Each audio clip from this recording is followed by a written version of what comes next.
हाँ ठीक है।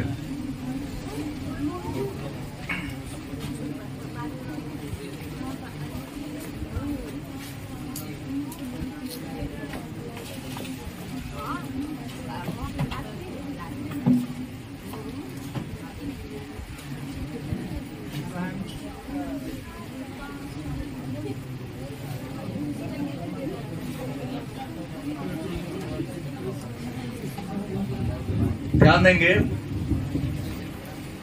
भूगोल खंड आ पाठ 5 और भूगोल खंड आ पाठ 5 का नाम है प्राथमिक क्रियाएं। क्या नाम है? प्राथमिक क्रियाएं। और प्राथमिक क्रिया के अंतर्गत सम्मिलित प्रमुख क्रियाओं के बारे में चर्चा करेंगे। तो सबसे पहले हम लोग जानते हैं प्राथमिक क्रिया में, प्राथमिक का मतलब होता है पहला और क्रिया का मतलब होता है काम। प्राथमिक का मतलब क्या होता है? पहला, और क्रिया का मतलब क्या होता है? तो एक प्रश्न यहां लाया जाए, क्रिया क्या है? सबसे पहला आपके मन में एक प्रश्न आ सकता है, भाई क्रिया क्या है? क्रिया कहते किसे हैं? नहीं तो व्याकरण पर ध्यान नहीं जाना चाहिए आप लोगों का। हम लोग भूगोल पढ़ रहे हैं। कहते कि मानव अपने जीविकोपार्जन के लिए, मानव अपने जीविकोपार्जन के लिए मतलब अपने जीविका को चलाने के लिए जो काम करता है, शारीरिक या मानसिक कुछ भी हो सकता है, मानव अपने जीविकोपार्जन के लिए जो शारीरिक और मानसिक श्रम करता है, उसी शारीरिक और मानसिक श्रम को क्रिया कहते हैं। सही बात है। क्रिया मतलब काम।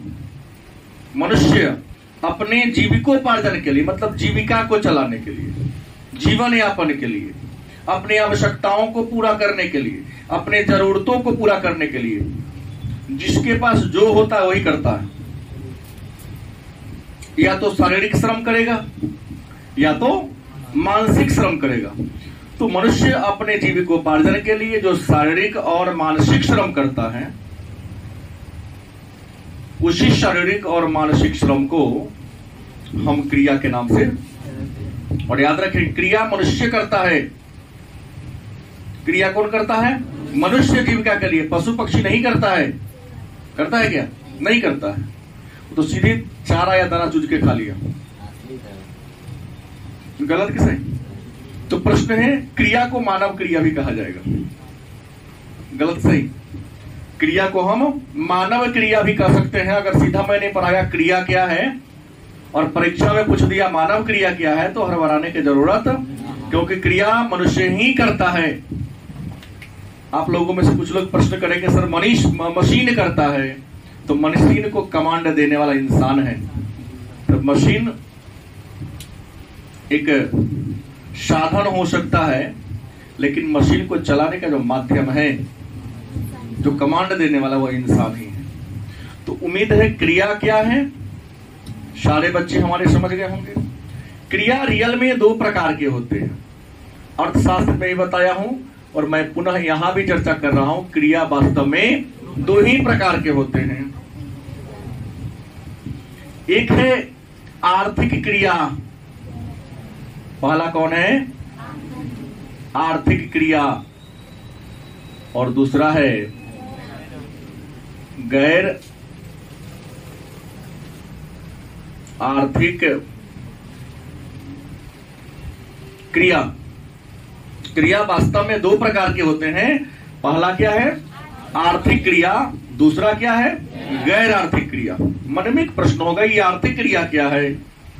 तो धन प्राप्ति से संबंधित क्रिया को क्या होगा? धन प्राप्ति से संबंधित क्रिया को आर्थिक क्रिया कहते हैं। और वैसी क्रिया जिनसे धन की प्राप्ति नहीं होती है, उसे हम गैर आर्थिक क्रिया के नाम से। कहाँ क्रिया करता है?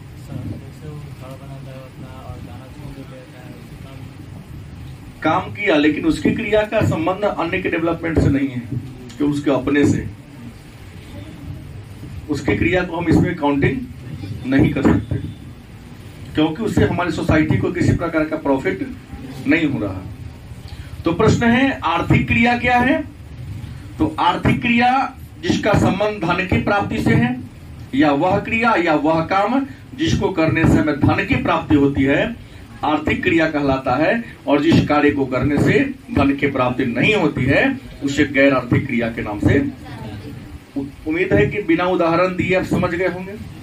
जैसे पिता के द्वारा अपने पुत्र को पढ़ाना, अपने बच्चों को पढ़ाना गैर आर्थिक क्रिया है, लेकिन टीचर के द्वारा छात्रों को पढ़ाना आर्थिक क्रिया है। क्योंकि टीचर जब किसी बच्चे को पढ़ाते हैं तो टीचर उस बच्चा से पैसा लेता है, लेकिन पिता जब अपने पुत्रों को पढ़ाएंगे तो वहां पर पैसा वो नहीं लेंगे, नहीं लेते हैं। वो बच्चे की नैतिकता पर निर्भर करता है कि बच्चा देगा कि नहीं देगा।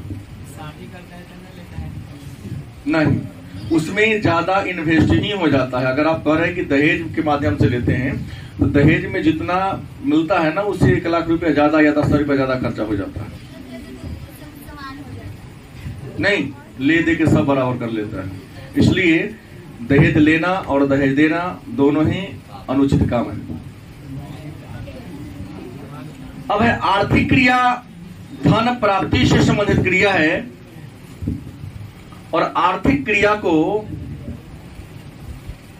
कुछ विद्वान 4 भागों में बांटते हैं, कुछ विद्वान 5 भागों में बांटते हैं, लेकिन हमारे पाठ्य पुस्तक में 4 भागों में वर्गीकरण किया गया। तो हम चारों के बारे में चर्चा करेंगे। आर्थिक क्रिया को विद्वानों ने 4 भागों में बांटने का काम किया है। कितने भाग में? 4। पहला जो है वह है प्राथमिक क्रिया। पहला क्या है? प्राथमिक क्रिया। दूसरा है द्वितीयक क्रिया। तीसरा है तृतीयक क्रिया। चौथा है चतुर्थक क्रिया। तो क्रिया के, आर्थिक क्रिया के कितने रूप हैं? 4 रूप हैं। प्राथमिक क्रिया, द्वितीय क्रिया, तृतीय क्रिया और। तो आज के क्लास में हम लोग को केवल और केवल प्राथमिक क्रिया के बारे में जानना है, प्राथमिक क्रिया के बारे में ही चर्चा करना है। बाकी द्वितीय क्रिया, तृतीय क्रिया, चतुर्थ क्रिया आगे के चैप्टर में पढ़ना है। तो हम लोग इस सब पर फोकस ही नहीं करेंगे, केवल और केवल हम लोग यहां पर आज आर्थिक क्रिया के पहला रूप प्राथमिक क्रिया के बारे में चर्चा करेंगे। अब प्रश्न है प्राथमिक क्रिया है क्या? प्राथमिक क्रिया कहते किसे? तो प्राथमिक का मतलब पहला, क्रिया मतलब काम। प्राथमिक का मतलब क्या होता है? पहला। और क्रिया का मतलब क्या होता है? काम। इंसान जब इस धरती पर आया, मानव जिस रूप में आया हो इससे मतलब नहीं है, लेकिन धरती पर जब आया तो वह भी पेट लेके पैदा हुआ होगा, हाथ पैर लेके पैदा हुआ होगा। गलत सही? तो जब इंसान इस धरती पर पहली बार आया तो अपनी जीविका के लिए नहीं, अपने भोजन को प्राप्त करने के लिए कुछ न कुछ काम किया होगा कि ना किया होगा। तो मानव ने अपने जीविकोपार्जन के लिए सबसे पहले जो काम किया या किया होगा उसी को हम कहते हैं। गलत कि सही? परिभाषा आसान होनी चाहिए। मानव जब इस धरती पर आया तो अपने जीविकोपार्जन के लिए पहली बार जिस क्रिया को, जिस काम को किया होगा उसी को हम प्राथमिक क्रिया कहते हैं। और उम्मीद है इंसान के द्वारा किया गया पहला जो क्रिया था उसका नाम था आखेट। इंसान ने जो पहला काम किया होगा उसका नाम क्या होगा? आखेट। और आपको पता है ना कि आखेट का मतलब होता है शिकार। आखेट को हम संग्रहण भी कह सकते हैं। शिकार करने के बाद इकट्ठा किया जाता है, और आखेट के बाद ही आपको बता दें कि कृषि का विकास हुआ होगा। नहीं, पशुपालन किया होगा। पशुपालन में और भी आ जाएगा, बहुत बात सभी को ले लेंगे। उसके बाद खनन किया होगा। सब बताओ कैसे पढ़ना है। हमने कहा कि द्वितीय तृतीय चतुर्थ को मैं नहीं पढ़ रहा हूं यहां पर, हम इसको क्या कर रहे हैं, छांट रहे हैं, क्योंकि इसका अलग एक चैप्टर ही है, इसलिए आप लोग इस पर फोकस नहीं करेंगे ज्यादा। हम केवल प्राथमिक क्रिया, वह क्रिया जब इंसान इस धरती पर पहली बार आया तो अपने जीविकोपार्जन के लिए, जीवन यापन के लिए जो काम पहली बार किया होगा उसी काम को हम प्राथमिक क्रिया कहेंगे। और इंसान सबसे पहले जो काम किया उसका नाम था आखेट, शिकार। मानव की पहली आर्थिक क्रिया आखेट था, और आखेट के बाद पशुपालन था। अपने सुरक्षा की जरूरत पड़ी तो वो क्या किया, पशुपालन किया होगा, मतलब किया ही। और पशुपालन के बाद तब कृषि खेती बाड़ी का काम शुरू किया, जब अस्थायी जीवन हो गया, इंडस वैली सिविलाइजेशन, सॉरी नवपाषाण काल में क्या। और पशु पहले खेत किया, शिकार किया, पशुपालन किया, फिर कृषि से जुड़ा, तब अंत में जाके खनन किया। तो आखेट का मतलब इसको संग्रहण भी कहते हैं, कि खाद्य सामग्री इकट्ठा किया। नहीं, मतलब प्रारंभिक मानव क्या था, खाद्य संग्राहक था। क्या था? लेकिन आज का कृषि के जब विकास हो गया तो इंसान खाद्य उत्पादक हो गया, अनाज पैदा करने लगा, बीज को डालकर उस बीज से अनेक सारे बीज पैदा करने लगा। जब हम निर्माण करते तो उत्पादक कहलाते हैं, लेकिन भोजन को जैसे आदिवासी की बात करें, उत्पादक नहीं होता है, वो खाद्य संग्राहक है। उत्पादन तो हम और आप करते हैं। क्या करता हमारे यहाँ आप कहा जाता है भिखारी लोग भीख मांग लेता है।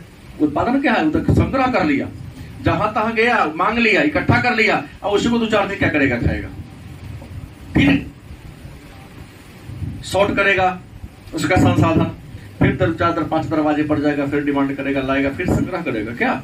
लेकिन भिखारी खाद्य उत्पादक नहीं होता है, वो खाद्य संग्राहक होता है। बात नहीं समझ रहे हैं? तो अब है प्राथमिक क्रिया को हम लोग क्या कर गए, जान गए।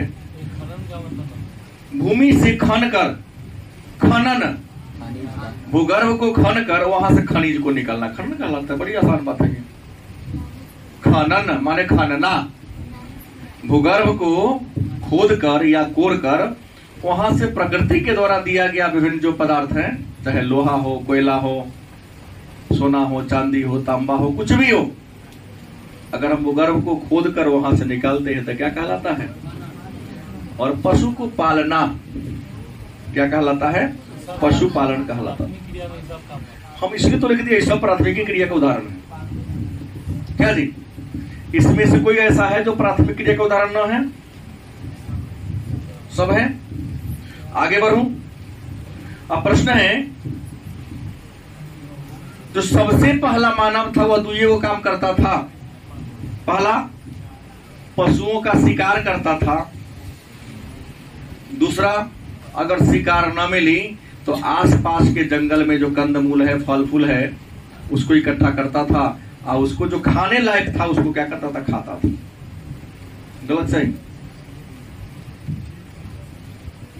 तो जो पहला मानव था, जब शिकारी मानव था, शिकारी मानव अपने जीविकोपार्जन के लिए 2 काम करता था।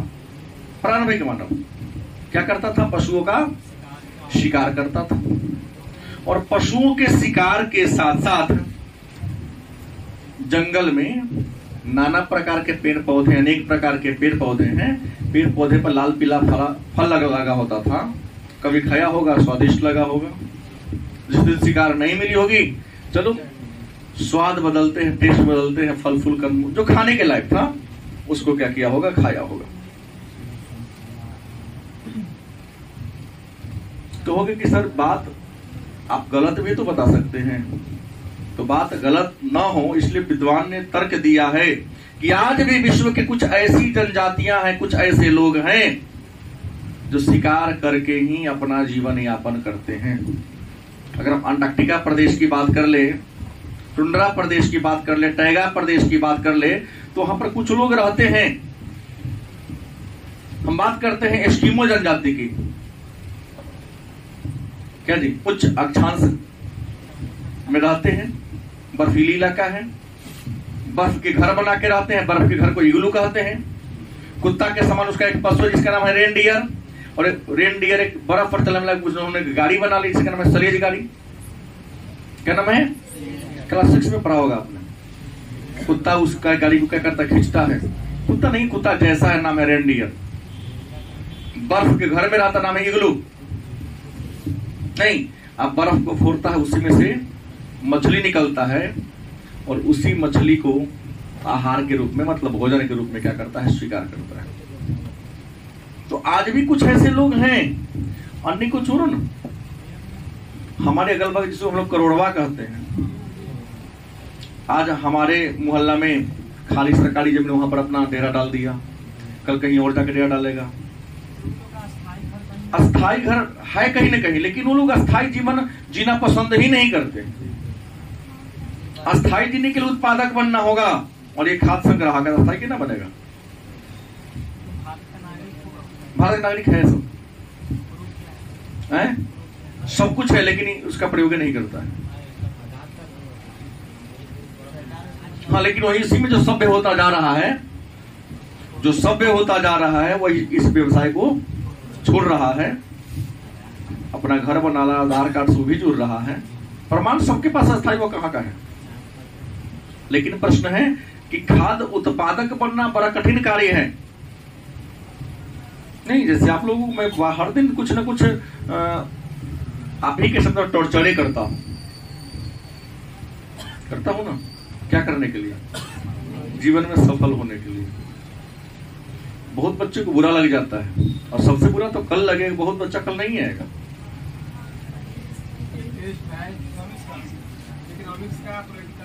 तो प्रश्न यह है कि जब नहीं आएंगे, मतलब क्या है? हम पढ़ाएं तो गुड, पूछताछ कर लिखवाना शुरू कर दे तो बहुत बुरा बात हो गया। तो क्या है, वह अपने आप को योग्य बनाना नहीं चाहते, पिता से मम्मी से संग्रह कर रहे हैं, इकट्ठा कर रहे हैं, पर जीवन यापन चला रहे हैं। ना भाई, कब तक? कभी न कभी तो उत्पादक बनना पड़ेगा। तो ये आखेट अब है, जंगल में लोग रहते हैं, जंगली कंदमूल को खाते हैं। आपको एक बात पता है, च्युइंगम आप लोग खाए हैं? च्युइंगम खाए हम लोग, अलग अलग ब्रांड के नाम से बिकता है। बिग बबूल होता है, सेंटर फ्रूट होता है।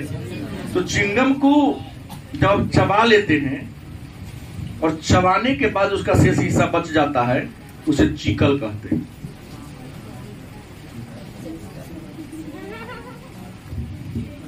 च्युइंगम को चबा लेते हैं, और चबाने के बाद जो उसका शेष हिस्सा बच जाता है, उसे क्या कहते हैं? चिकल कहते हैं। बाल में पकड़ लेता है, तो बाल में लगाते ही क्यों? अब कुछ प्राथमिक क्रियाओं के बारे में हम लोग चर्चा करना शुरू करते हैं। तो हमने अभी तक एक बात जाना है, वह एक बात ये जाना है कि आखेट क्या है। आखेट का मतलब क्या होता है? मानव अपने जीविकोपार्जन के लिए जब पशुओं का शिकार करता था, पशु को मारता था, उसके मांस को खाता था, कंदमूल को इकट्ठा करता, उसको खाता था, तो उस क्रिया को हम आखेट या शिकार के नाम से। मानव थोड़ा सभ्य हुआ, शिकार करने के क्रम में कई बार यह खुद शिकार हो जाया करता था। तो इन्होंने क्या किया, अपनी सुरक्षा के लिए दूसरा व्यवसाय शुरू कर दिया। उस दूसरा व्यवसाय का नाम था पशु पालन। पशु को पालना शुरू कर दिया। पशु इसलिए पाला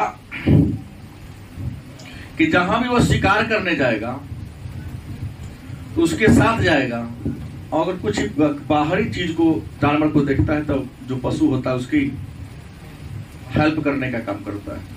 और खास करके पशु पालने के बाद उसके मांस को खाकर, आज कई बार शिकार नहीं मिला तो उसी पशु में से एक को मार दिया, उसके मांस को खाकर अपने जीविका को चलाया।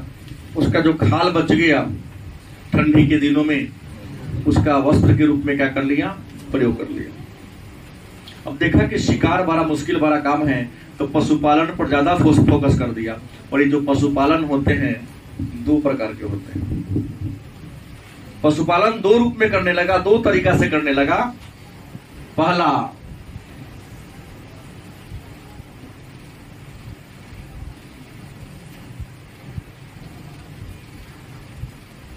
चलवासी पशुपालन और दूसरा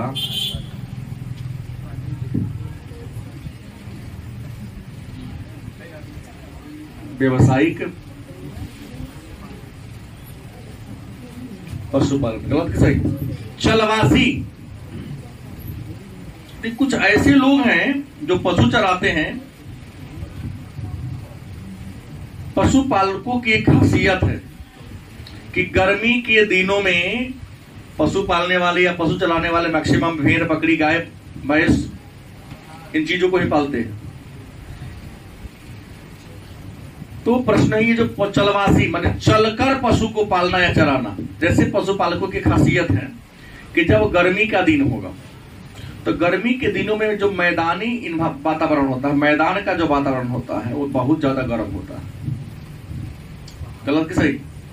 इतनी गर्मी पड़ती है कि धरती पर जो घास वगैरह है वह भी सूख जाता है। तो ये पशु पालने वाले लोग क्या करते हैं, पशु चराने वाले लोग क्या करते हैं, गर्मी के दिनों में अपने भेड़ बकरी को लेकर के पहाड़ के ऊंचाई पर चल जाते हैं। पहाड़ पर बहुत सारे पेड़ पौधे होते हैं, उसके पत्तियों को पशु खाकर अपने पेट को पाला, और पहाड़ पर जो फल फूल लटका हुआ उसको भी चरवाहा लोग खाकर अपना जीवन यापन चलाया। पुनः जब ठंडी का मौसम आया, तो ये बात तो आप जानते हैं कि ठंडी के मौसम में पहाड़ के शिखरों पर, पहाड़ की ढाल पर बर्फबारी होती है, वहां का मौसम बहुत ज्यादा ठंडा हो जाता है। तो ठंडी का महीना आते ही वह पहाड़ की ऊंचाई को छोड़ देता था और पहाड़ की ऊंचाई को छोड़कर मैदानी भाग में जाता था। तो पशु को चराने के लिए, पशु को पालने के लिए ऋतु के अनुसार गर्मी के मौसम में पहाड़ की ऊंचाई पर चल जाना और ठंडी के मौसम में पहाड़ के ऊंचाई को छोड़कर मैदान में आ जाना। तो चलवासी पशुपालन तो है ही, लेकिन एक नया नाम मैं दे रहा हूं, ऋतु प्रवास। क्या नाम देंगे? मतलब ऋतु के अनुसार अपने आवास को, विश्व में अनेक है लेकिन इंडिया में भी कुछ है, जैसे बकरवाल, हाँ है ना, उसके बाद भोटिया, गुर्जर, जो हिमालय के क्षेत्र में रहते हैं। मतलब नाम बोला हूं, कुछ ऐसी जनजातियां हैं, भोटिया है, बकरवाल है, गद्दी है, जो हिमालय के जो सीमावर्ती भारत के राज्य, उस राज्यों में रहते हैं, पशु को पालते हैं और ऋतु प्रवास का काम वो करते हैं। फिर व्यवसायिक पशुपालन क्या है? तो बड़े पैमाने पर क्या करने, पैमाने पर, बड़े पैमाने पर क्या करने के लिए? मांस प्राप्त करने के लिए, दूध प्राप्त करने के लिए, उसके बाद उसका चमड़ी प्राप्त करने के लिए। जब बड़े पैमाने पर पशु को पाला जाता है तो उसको हम व्यवसायिक पशुपालन के नाम से, इसमें क्या होता है, हजारों हजार की संख्या में पशु रखा जाता है, उसमें बहुत सारे लोगों को रोजगार भी मिलता है। वो लोग क्या करते हैं, पशु को चराते हैं, लाते हैं, एक बार में एक बहुत बड़े घेरा के अंदर रख दिया जाता है। गलत सही? भेड़ पाला तो उससे समय पर वहां पर मशीन रखा हुआ है, मशीन से उसके बाल को निकाल लिया जाता है। हाँ क्या बोले हैं? और यहाँ सुनिए कि मशीन से अपने भारत में भले नहीं हो रहा है, लेकिन विश्व के कई ऐसे देश हैं जहां बकरी से, भैंस से, गाय से जब व्यापारिक दृष्टिकोण से पशु को पालते हैं तो मशीन से उसके थन से दूध निकाला जाता है। उसको चारा खिलाने के लिए भी जेसीबी जैसा मशीन है, सबके नाद में मशीन के माध्यम से चारा पहुंचाया जाता है, मशीन से दूध को धोया जाता है, दूध को निकाला जाता है। गलत सही? तो व्यापार के दृष्टिकोण से जब पशु को लोग पाल लिया तो उसे क्या कहेंगे? व्यवसायिक पशुपालन। आज न्यूजीलैंड, ऑस्ट्रेलिया, अर्जेंटीना, उरुग्वे और अमेरिका के कुछ हिस्सों में बड़े पैमाने पर चल रहा है, क्योंकि यह वही होता है जहां खेती बाड़ी करना संभव नहीं है। तो जब खेती बाड़ी नहीं हो तो पशु तो पला सकता है ना। हम तीसरा चर्चा करेंगे कृषि पर। प्राथमिक क्रिया में हम आखिर डाल लीजिए, पशुपालन डाल लीजिए, और अगला जो प्राथमिक क्रिया है वह क्या है? कृषि, जिसे अंग्रेजी में क्या कहते हैं? एग्रीकल्चर।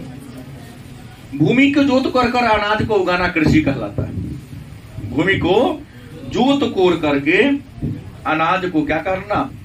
उगाना, अनाज को पैदा करना क्या कहलाता है? कृषि कहलाता है। अब भारत नहीं, संपूर्ण विश्व की यदि बात कर लें तो संपूर्ण विश्व में कृषि के कई अलग अलग रूप हैं। तो विश्व में कृषि के कई अलग अलग रूप हैं। इसमें सबसे पहला जिस रूप की हम चर्चा करते हैं उसका नाम है निर्वाह कृषि। क्या है? निर्वाह कृषि। मन में प्रश्न होगा कि भाई निर्वाह कृषि क्या है या निर्वाह कृषि कहते किसे हैं? तो निर्वाह करना माने अपना जीवन यापन करना। निर्वाह मतलब जीवन यापन करना, मतलब अपने जीने के लिए। जब कोई व्यक्ति या व्यक्ति का समुदाय जब केवल और केवल अपने जीवन के लिए, अपने खुराक के लिए, अपने भोजन के लिए ही अनाज को उगाता है तो उसे क्या कहेंगे? कौन कृषि कहेंगे? निर्वाह कृषि कहेंगे। क्या बोले हैं? अब बात करूं, निर्वाह कृषि क्या है? तो निर्वाह कृषि कृषि की वैसी प्रणाली है जिसमें एक व्यक्ति या एक किसान उतना ही अनाज को उगाता है जितना कि उसे क्या है। और निर्वाह कृषि के दो प्रकार हैं। आपके प्रश्न का उत्तर यहां मिलेगा। निर्वाह कृषि के कितने प्रकार हैं? निर्वाह कृषि के दो प्रकार हैं। एक है आदिकालीन निर्वाह कृषि। ये कौन है? आदिकालीन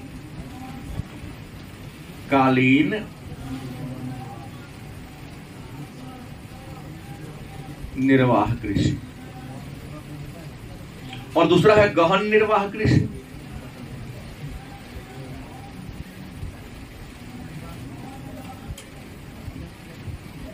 क्या हुआ? बात समझिए। अब निर्वाह कृषि के दो प्रकार है। एक आदिकालीन माने शुरू में, आदिकालीन मतलब शुरू में जंगल ज्यादा था, लोग कम थे, कृषि के औजार का विकास नहीं हुआ था, लोग उतना सभ्य नहीं हुए थे। क्या जी? तो लोग क्या करते थे? जंगल को काटते थे, जलाते थे, और जंगल को काट कर जलाकर उसके राख में मिट्टी को मिलाकर बीज को बो देते थे। उस भूमि पर तब तक खेती करते जब तक भूमि में उर्वरा शक्ति बनी होती। जब भूमि की उर्वरता खत्म होती तो पुनः उस जंगल को छोड़ देते, अन्य क्षेत्र में जाते, वहां भी जंगल को काटता, जलाता, खेती बाड़ी करता। 1-2 साल पुनः उस भूमि की उर्वरता खत्म हुई, तीसरे जगह गया, पुनः जंगल को काटा, जलाया, खेती बाड़ी किया। जब तीसरे जगह वाला खत्म तो पुनः पहले जगह पर आ गया, क्योंकि पहला जगह वाला प्रतीत हो गया है ना, तब पुनः उसकी उत्पादकता आ गई। गलती की सही? तो प्रश्न क्या है? आदिकालीन जीवन निर्वाह कृषि, जिसे हम झूम खेती, स्थानांतरित कृषि, चलवासी खेती, काटो या जलाओ खेती, अलग अलग देश में इसको अलग अलग नामों से जाना जाता है। कहीं पर चिन्ना है, कहीं पर लदांग है, कहीं पर कुमारी है, तो कहीं पर व्यवहार है।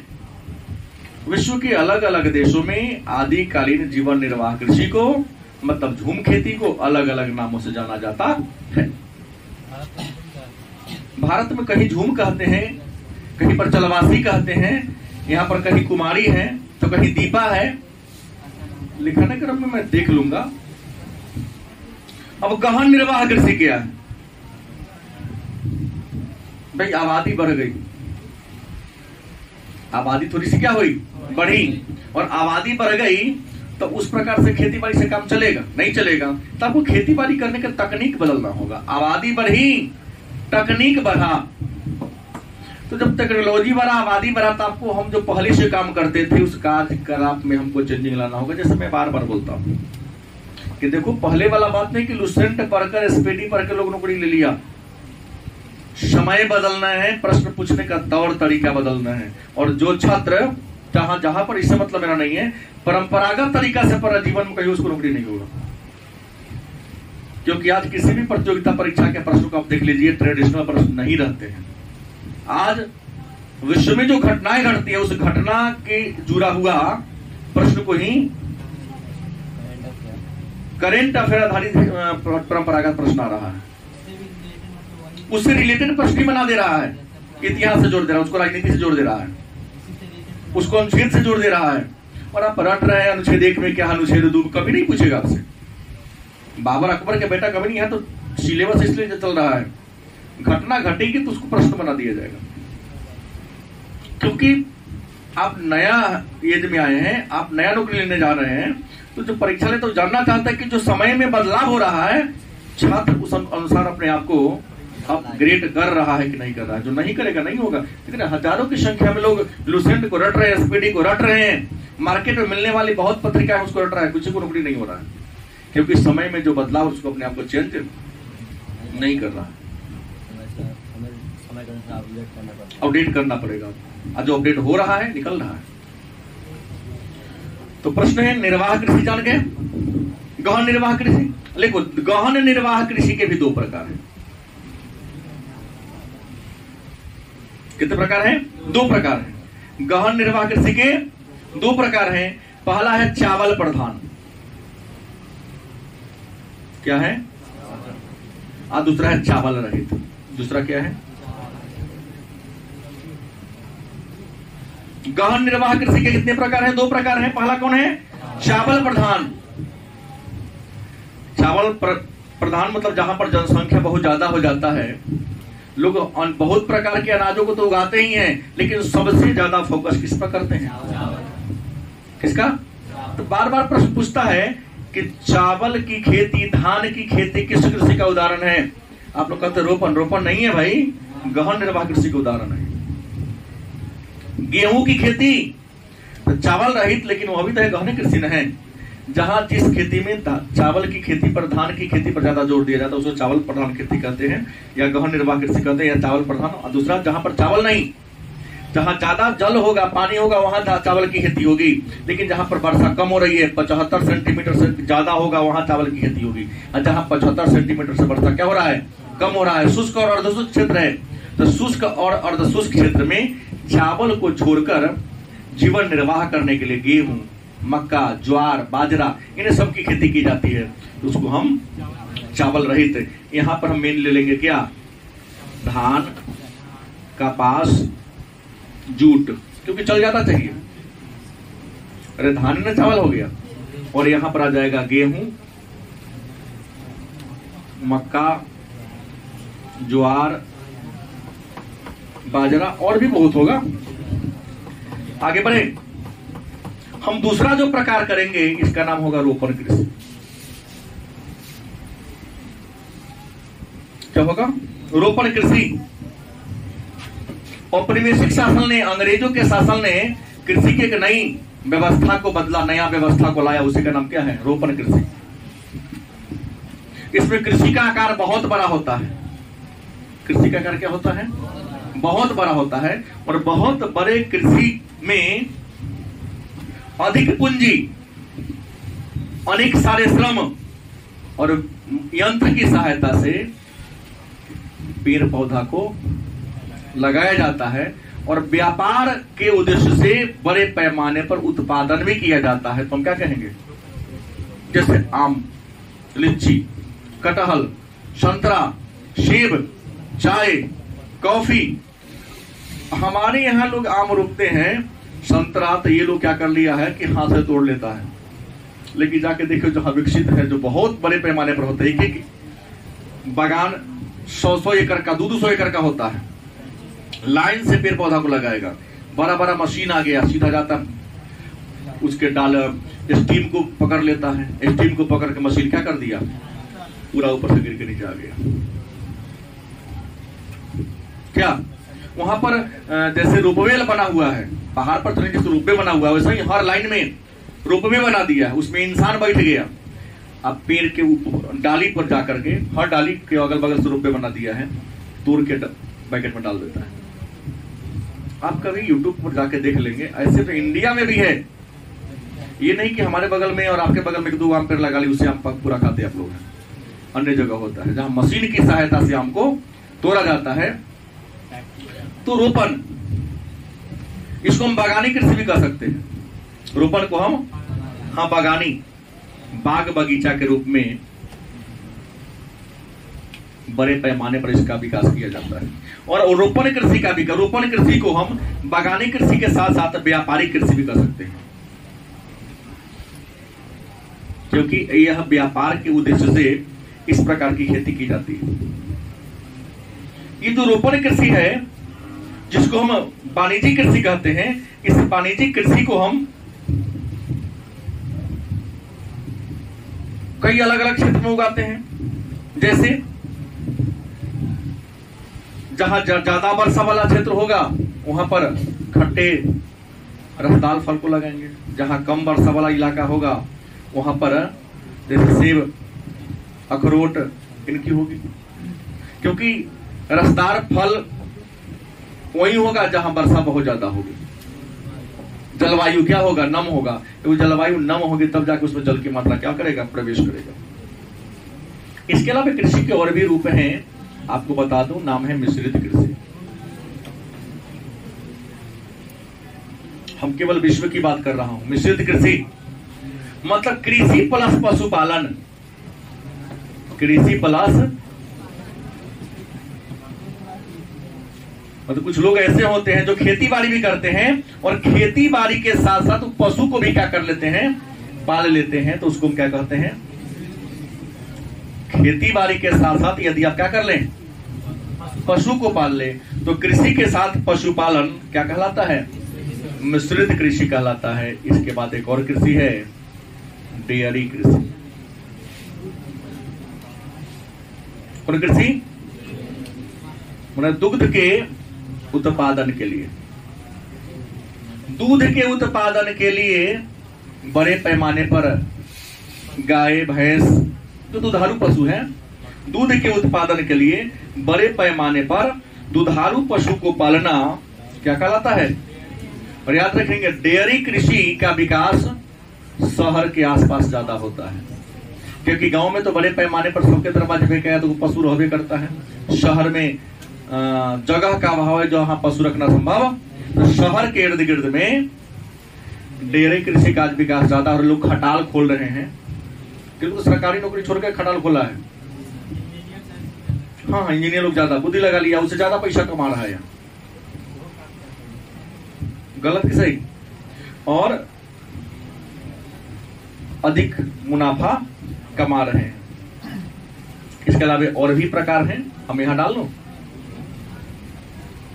भूमध्य सागरीय कृषि,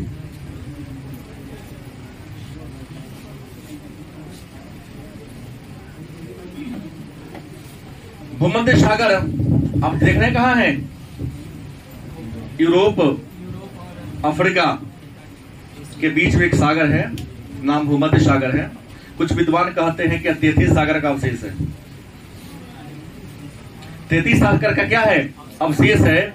तो भूमध्य सागर के इर्द गिर्द में नियमित वर्षा होती है, जान लीजिएगा। वहां प्रचुर मात्रा में जल की उपलब्धता है। तो भूमध्य सागर के सीमावर्ती क्षेत्र में उसके उत्तर यूरोप महादेश पड़ जाएगा, दक्षिण अफ्रीका महादेश पड़ जाएगा। गलत कि सही? पश्चिम क्या पड़ेगा भाई? उत्तरी में जाएगा। भूमध्य सागर की एक साइड में कौन है? यूरोप महादेश। एक साइड में कौन है? अफ्रीका महादेश। तो अफ्रीका नीचा है ना, तो दक्षिण ले सकते हैं। यूरोप ऊपर है तो उत्तर ले लिए। तो भूमध्य सागर के इर्द गिर्द जो कृषि होती है उसे क्या कहते हैं? और याद रखिएगा, भूमध्य सागरीय कृषि रसदार व खट्टे फलों के लिए प्रसिद्ध है। भूमध्य सागरीय क्षेत्र खट्टे और रसदार फलों के लिए क्या है? विश्व में ज्यादा प्रसिद्ध है। अब है विश्व के कुछ ऐसे भी देश हैं जो बड़े पैमाने पर फूल का खेती करता है। और फूल के खेती में विश्व में सबसे जो अग्रणी देश है वो नीदरलैंड। और नीदरलैंड एक फूल के उत्पादन में विशिष्टीकरण प्राप्त कर लिया है। उस फूल का नाम ट्यूलिप।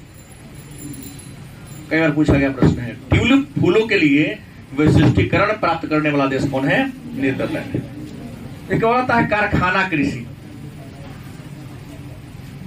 क्या आता है? कारखाना कृषि।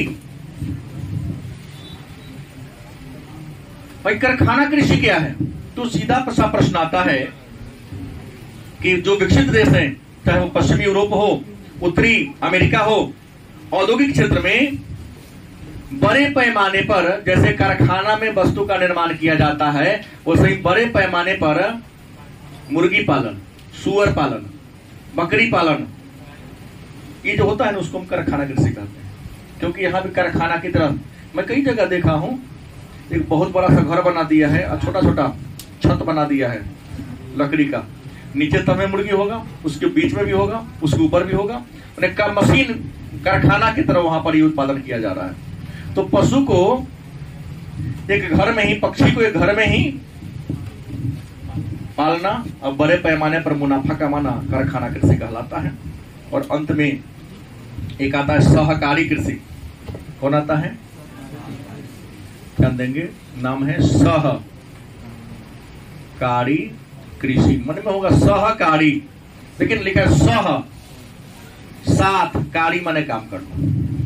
सह मतलब साथ होता है, कारी माने करना। तो सहकारी कृषि जब लोग अधिक मुनाफा कमाने के उद्देश्य से, ज्यादा से ज्यादा लाभ कमाने के उद्देश्य से अपनी स्वेच्छा से अपने जमीन को, अपने पशुधन को आपस में क्या करता है? मिला लेता है। अपने जमीन और पशुधन को आपस में क्या कर लेता है? मिला लेता है और मिलजुल कर खेती बाड़ी और पशुपालन को करता है। और जब मुनाफा होता है तो उसमें अपने हिसाब से जिसका ज्यादा पशु होगा वो ज्यादा लेगा, जिसको ज्यादा खेत होगा ज्यादा लेगा, जिसको कम होगा वो क्या लेगा। तो सहकारी, साथ मिलजुल कर खेती बाड़ी करना, स्वेच्छा से सहमति से संगठन बना लेना और अपने पशु और धन और भूमि को इकट्ठा करके मिलजुल कर खेती करना सहकारी कृषि कहलाता है। और याद रखेंगे, आज भी विश्व के कुछ देश है जैसे पश्चिमी यूरोप में Denmark, Netherlands, Belgium, Sweden, Italy, इन देशों में सहकारी कृषि खूब चल रहा है, लेकिन सबसे ज्यादा है डेनमार्क में। कौन है? डेनमार्क में बड़े पैमाने पर सहकारी कृषि क्या है? सफल है। अब एक और है सामूहिक कृषि। सहकारी कृषि के अलावा लास्ट है एक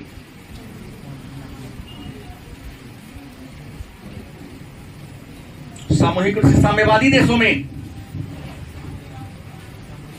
देशों में बलपूर्वक कृषि का राष्ट्रीयकरण कर दिया गया। भूमि को सरकारी संपत्ति घोषित कर दिया गया, चाहे वो निजी हो या सरकारी हो। और सरकार क्या की कि जो भी खेती बाड़ी करने में रुचि लेते थे उन सबसे खेती बाड़ी में क्या कर दिया? लगा दिया। तो भूमि सारा सरकार का होगा, सभी लोग मिलजुल कर उस पर क्या करेंगे? खेती बाड़ी करेंगे और लोगों को उसके श्रम के हिसाब से उत्पादों को क्या कर दिया जाता है? बांट दिया जाता है। तो उसे क्या कहेंगे? सामूहिक कृषि। और सामूहिक कृषि मैंने बोल दिया ना, साम्यवादी देशों में चल रहा है। और सोवियत रूस में सामूहिक कृषि को कोल खहोज कहते हैं। क्या कहते हैं? कोल खहोज। कई लोग इसको कोल जोख कह देता है, कोल खोज, लेकिन कोल खहोज मतलब रूस में साम्यवादी कृषि को हम कोल खोज या कोल खहोज के नाम से जानते हैं। और अंत में तो बताइए दिया हूं पहले ही, खनन क्या है? यह भी एक प्राथमिक क्रिया है। भूमि के गर्भ में जो प्राकृतिक संसाधन है, उन प्राकृतिक संसाधन को प्रारंभ में तो भाई कुदाल था, खुरपी था, छोटे पैमाने पर होता था, लेकिन यंत्र की सहायता से, मशीन की सहायता से भूमि के गर्भ में जो प्राकृतिक संसाधन है उनको खन के निकालना, कोर के निकालना क्या कहलाता है? खनन। तो खनन एक प्राथमिक क्रिया है। इस प्राथमिक क्रिया में हम क्या करते हैं? भूमि के गर्भ में जो प्राकृतिक संसाधन छुपा हुआ है, चाहे वह लोहा के अयस्क हो, चांदी के अयस्क हो, सोना के अयस्क हो, पेट्रोलियम हो या कोयला हो, इनको खन कर या कोर कर निकालना क्या कहलाता है? खनन कहलाता है। कोई दिक्कत?